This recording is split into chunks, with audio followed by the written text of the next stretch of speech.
ကိုယ့်ရဲ့ပုံတစ်ပုံဖြူနာမည်ပုံကနေပြီးတော့ကာလာပြောင်းသွားတဲ့ဗီဒီယိုဘယ်လိုလုပ်ရမလဲသိချင်ရင်တော့ဒီဗီဒီယိုဒါအဆုံးထိကြည့်လိုက်ပါတော့ဗျာ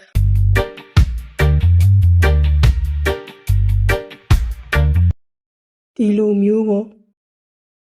ဒါလေးမြငါလည်းသိတာပဲငါလည်းလုပ်တတ်တာပဲဆိုတော့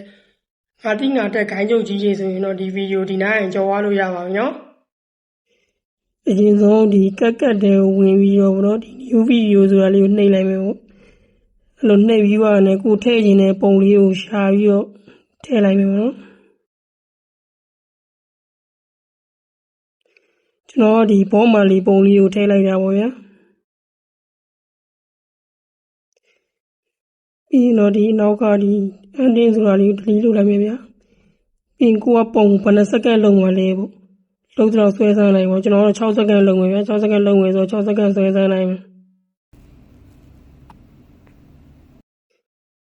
ပြီးရင်ဒီပုံထောက်ပြီးရတယ်ဒီဂျူဘလီဂိတ်လုံးလိုက်မယ်ဗျာဂျူဘလီလုပ်လိုက်တော့ပုံကနောက်တစ်ပုံတစ်ပွားဝါးရောအဲ့ပွားဝါးပုံထောက်ပြီးတော့ကျွန်တော် over လေးကိုနှိပ်လိုက်မယ်ပေါ့နော်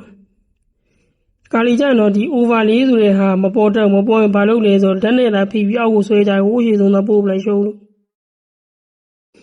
ကျွန်တော်အခုဆိုလို့ရှိရင်ဒီပထမပုံကိုဂျူဘလီဂိတ်လုပ်ပြီးပွားတဲ့ပုံနှစ်ပုံလုံးကိုညီနေအောင်အပေါ်တေချာညှိလိုက်ဗျာ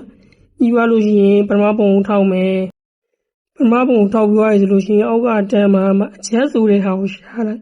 အချက်ဆိုတဲ့ဟာကိုတွေးပြီးဆိုလို့ရှိရင်အမဖေတာဆိုတဲ့ဟာမှာဒီကျွန်တော်ကပထမပုံကိုဖြူနေမယ်ပြင်အောင်ဗျာဒီ PW2 ဆိုတဲ့ဟာကိုရွေးလိုက်ပေါ့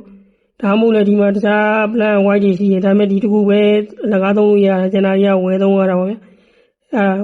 အမှန်ကြီးလေးချက်လိုက်ပေါ့ဒုတိယပုံထောက်လိုက်ပေါ့နော်ဒုတိယပုံထောက်ပြီးအောက်ကတန်းမှာဟိုးနောက်ဆုံးဆွဲလိုက်မတ်ဆိုတဲ့ဟာကိုတွေ့လိမတ်ဆိုတဲ့ဟာကိုနှိပ်လိုက်နှိပ်ပြီး horizontal ဆိုတဲ့ဟာကိုနှိပ်လိုက်နှိပ်ပြီးကျွန်တော်ပေါ်နာမရောက်တယောက်တူဆွဲတင်လိုက်မယ်ပေါ့တင်ပြလို့ရှိရင်အဲ့ဒါမှာ key frame တစ်ချက်ချလိုက်ပေါ့နော် key frame ဆိုတော့ဒီညာဘက်အပေါ်နာမှာတွေ့ရမှာလား2စက္ကန့်ရဲ့အပေါ်နာမှာအဲ့လိုတစ်ချက်နှိပ်လိုက်နှိပ်ပြီးသွားရင်ညာရဲ့တန်းကိုပဲပိုးပေါ်ဆုံးဒီဆွဲလိုက်ဆွဲပြီးသွားလို့ရှိရင်ကျွန်တော်ရဲ့ဒီခုနပုံဝဲဟိုးနောက်ဆုံးဆွဲလိုက်ဟိုးနောက်ဆုံးဆွဲပြီးသွားလို့ရှိရင်ရဲ့တန်းကိုလူကိုင်းပြီးတော့အောက်ဆုံးကိုဆွဲချလိုက်အောက်ဆုံးကိုဆွဲချသွားလို့ရှိရင်ဒီမှာတခါလေကြားလို့ရှိရင်လည်း key frame တော့သူ auto ကြတယ် auto မကြဘူးဆိုလည်းခုနလိုပဲဒီပေါ်နာ key frame လေးကိုနှိပ်လိုက်ပါဗျာအဲဆိုလို့ရှိရင်ကျွန်တော်တို့ဟာလေးကရသွားပြီပေါ့ဟုတ်လိုလေးပေါ့